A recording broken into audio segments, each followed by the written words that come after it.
لائق صد احترام علماء کرام، ارباب علم و بصیرت، صاحبان عقل و دانش، نوجوانان، نونہالان ملت اسلامیہ، پردہ نشین خواتین امت، السلام علیکم ورحمۃ اللہ وبرکاتہ۔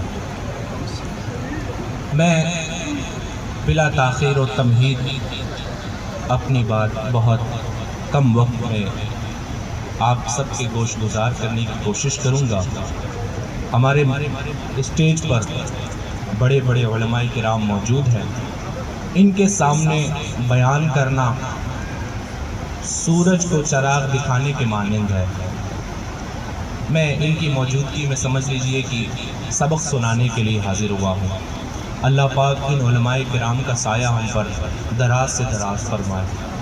درود پاک پڑھ لیجیے، اللہم صلی علی سیدنا و مولانا محمد بارک وسلم، صلاۃ و سلام علیک یا رسول اللہ صلی اللہ تعالی علیہ وسلم۔ قرآن مجید میں اللہ رب العزت نے فرمایا، قل بفضل اللہ وبرحمتہ فبذالک فلیفرحوا۔ اے نبی فرما دیجئے، جب تمہیں اللہ کا فضل اور اس کی رحمت مل جائے تو خوشی منایا کرو۔ جب اللہ کا فضل اور اس کی رحمت مل جائے تو خوشی منایا کرو۔ سوال یہ ہے کہ اللہ کا فضل کیا ہے، اللہ رب العزت کا احسان کیا ہے، اللہ کا کرم کیا ہے؟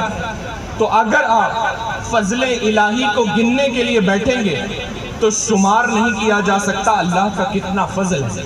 آپ یہاں پر بیٹھے ہیں، یہ اللہ کا فضل ہے۔ آپ سانس لے رہے ہیں، یہ اللہ کا فضل ہے۔ آپ صبح سو کر کے اٹھیے اور خدا نخواستہ آپ کے گردن کی نس چمک جائے، اس دن آپ کو احساس ہوگا کہ آپ کے گردن کی نس اللہ کا کتنا بڑا فضل ہے۔ تو فضل الہی کو گننے بیٹھیے تو آپ شمار نہیں کر سکتے۔ پورے قرآن میں کہیں پر بھی یہ نہیں آیا کہ اللہ نے احسان جتلایا ہو کہ میں نے تم پر بے شمار فضل فرمائے، بہت سارا کرم میں نے تم پر فرمایا۔ کہیں اللہ نے احسان نہیں جتلایا، حالانکہ اتنا کچھ اللہ نے فضل فرمایا۔ لیکن ایک فضل ایسا ہے، ایک کرم ایسا ہے، ایک چیز ایسی ہے جس کو دینے کے بعد اللہ نے فرمایا کہ میں نے تم پر احسان کیا ہے کہ تمہیں یہ دیا ہے۔ اور وہ کیا ہے؟ اللہ فرماتا ہے لَقَدْ مَنَّ اللَّهُ عَلَى الْمُؤْمِنِينَ إِذْ بَعَثَ فِيهِمْ رَسُولًا۔ لوگوں سب سے بڑا فضل اللہ کا یہ ہوا ہے کہ تم میں اپنا محبوب بھیج دیا۔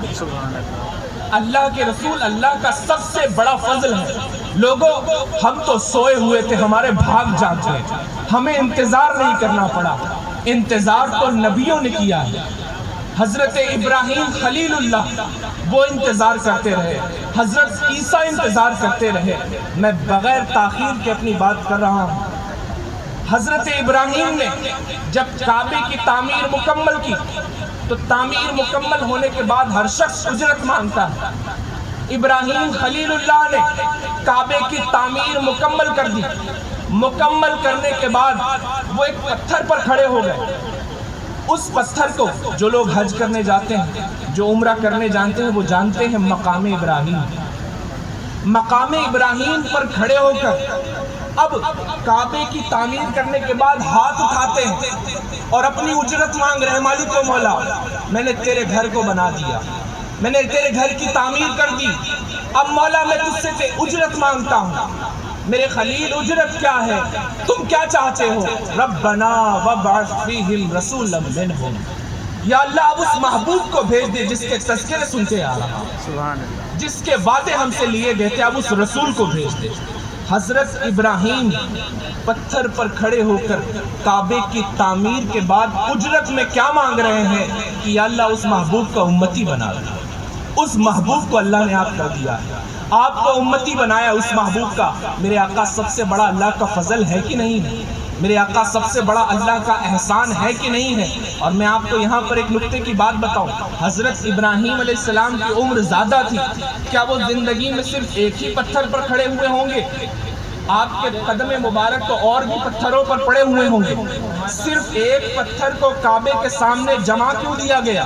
اور صرف جمایا نہیں گیا، یہاں تک کہ کہا وَاتَّخِذُوا مِن مَّقَامِ إِبْرَاهِيمَ مُصَلًّى، اس جگہ کو مصلی بنا لو۔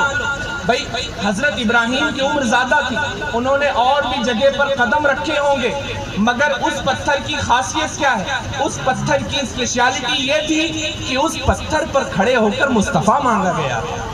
اور بھی زندگی میں پتھروں پر کھڑے ہوئے تھے، مگر اس پتھر کو اس لیے جمع دیا تاکہ قیامت تک امت جان لے کہ یہ وہ پتھر ہے جہاں پر کھڑے ہو کر کے کونین کو دولہا کو مانگا گیا، اس لیے اس پتھر کو جمع دیا گیا۔ میرے آقا اللہ کا سب سے بڑا فضل ہے کہ نہیں ہے؟ ہمیں تو انتظار نہیں کرنا پڑا، حضرت عیسیٰ نے تو نام تک بتا دیا، مبشرم برسول یاتی من بعد اسمہ احمد۔ اے لوگوں جس کے تذکرے سنتے آ رہے ہو، سنو میرے بعد وہ رسول آئیں گے، ان کا نام احمد ہوگا۔ تو حضرت عیسیٰ کے حواریوں نے پوچھا، حضور آپ جس کا تذکرہ کرتے رہتے ہیں، جس کے ذکر کرتے رہتے ہیں، کیا وہ آپ سے بھی افضل ہوں گے؟ حضرت عیسیٰ سے سوال کیا ان کے حواریوں نے کہ یا عیسیٰ ابن مریم کیا وہ آپ سے بھی افضل ہوں گے؟ تو حضرت عیسیٰ کہتے ہیں تم افضل ہونے کی بات کرتے ہو، وہ رسول تو وہ رسول ہے کہ اگر عیسیٰ ابن مریم کو ان کی جوتیوں کے تسمے باندھنے کا موقع ملے تو یہ سب سے بڑا فضل ہوگا۔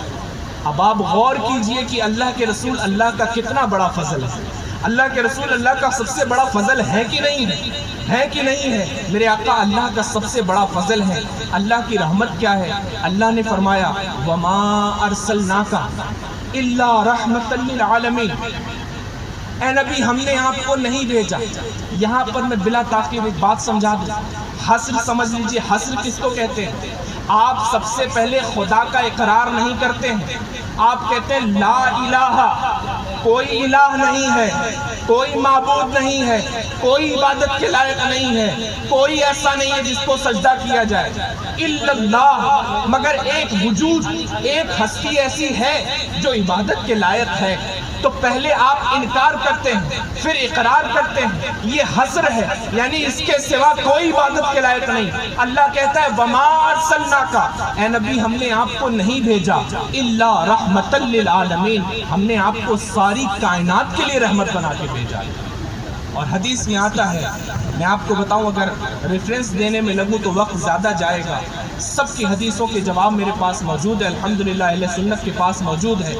حدیث میں آتا ہے میرے آقا فرماتے ہیں تم رحمت رحمت سنتے آ رہے ہو، نماز پڑھو اللہ کی رحمت ہوگی، قرآن کی تلاوت کرو اللہ کی رحمت ہوگی، اللہ کی رحمت سنتے آ رہے ہو۔ صحابہ نے سوال کیا یا رسول اللہ رحمت رحمت سنتے آ رہا ہوں، یہ رحمت ہے کیا؟ میرے آقا نے فرمایا انما انا رحمت مہدات، سن لو جس رحمت کا تذکرہ سنتے آ رہے ہو وہ میں محمد ہوں صلی اللہ علیہ وسلم۔ اور پھر فرمایا میرے آقا نے مہدات، میں رحمت جو بن کر آیا ہوں، یہ ایسا نہیں کہ میں عبادتیں کر کے ریاضتیں کر کے یہ مقام میں نے حاصل کیا، مجھے میرے رب نے اسی شان کے ساتھ پیدا فرمایا۔ میرے آقا اللہ کا سب سے بڑا فضل ہے کہ نہیں ہے؟ میرے آقا اللہ کی رحمت ہے کہ نہیں ہے؟ اب جب میرے آقا اللہ کا سب سے بڑا فضل ہے، اللہ کی رحمت ہے، اللہ فرماتا ہے قُلْ بِفَضْلِ اللَّهِ وَبِرَحْمَتِهِ فَبِذَلِكَ فَلْيَفْرَحُوا، جب تمہیں اللہ کا فضل مل جائے، اللہ کی رحمت مل جائے تو خوشی منایا کرو۔ میرے آقا اللہ کا سب سے بڑا فضل بھی ہے، اللہ کی رحمت بھی ہے، اس لیے ہم لوگ حضور کے ولادت کی خوشیاں مناتے ہیں، اس لیے اہل سنت حضور کے ولادت کی خوشی مناتے ہیں، اور ہم کیوں نہ منائیں؟ حضرت عیسیٰ کے حواریوں نے کہا تھا کہ ہمارے لیے کچھ دسترخوان سے نعمتیں اتر جائیں، کچھ آسمان سے دسترخوان اترے نعمتیں ملیں۔ تو عیسیٰ علیہ السلام نے دعا کیا کہ مالک و مولا ربنا انزل علینا مائدۃ من السماء تکون لنا عیدا، اے اللہ آسمان سے میرے لوگوں کے لیے دسترخوان نازل فرما، نعمتیں اتار دے تاکہ میرے لوگوں کے لیے عید ہو جائے، سوال یہ ہے عیسیٰ علیہ السلام کا دسترخوان اترے تو وہ دن عیسیٰ کے حواریوں کے لیے عید ہو سکتی ہے، جس دن نبیوں کے سردار تشریف لائے وہ دن عید کیوں نہیں ہو سکتی؟ وہ تمام عیدوں کی عید ہے۔ قربان اے دشم سے تجھ پر ہزار جمعے، وہ فضل تو نے پایا صبح شب ولادت۔ میرے آقا صلی اللہ تعالیٰ علیہ وسلم کی ولادت کی خوشی ہم جو مناتے ہیں پورا سال مناتے ہیں، خاص طور پر ربیع الاول شریف کے دن جو پروگرام کا اہتمام